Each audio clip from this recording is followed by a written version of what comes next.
RSS பரிவார கும்பல்கள், இங்க இருக்கிற governor போன்றவர்கள், இங்க இருக்கிற பியூரோகிரசி என்ற அதிகார வர்க்கத்தில் இருக்கிற IAS IPS அதிகாரிகள் போன்றவர்கள், அவன் எதை நினைக்கிறானோ அவன் நினைத்த இந்த மண்ணில் சாதித்துக் கொண்டிருக்கிறான்.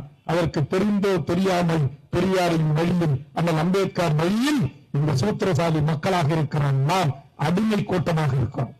இங்க பாருங்க, இத்தனை தலைவர்கள் ஒன்று கூடி இருக்கிற இந்த இயக்கத்திற்கு கிடைக்கிற மதிப்பும் மரியாதையும் இந்த அரசால், இந்த காவல்துறையால் இவ்வளவுதான்.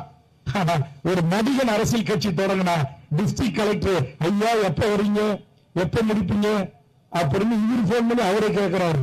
கலெக்டர் கேட்கறதோட மட்டுமல்ல, SP போய் நிக்கிறாரு, DIG போய் நிக்கிறாரு, IG போய் ஐயாவுக்கு நடிகனுக்கு எங்க மேடை போடணும், எங்க பாத்ரூம் வைக்கணும், எங்க தண்ணி கூட வைக்கணும், எங்க சோப்பு மேட்டு போடணும், எப்படி ஐயாவை பாதுகாத்து காராவனுக்கு அனுப்பணும்.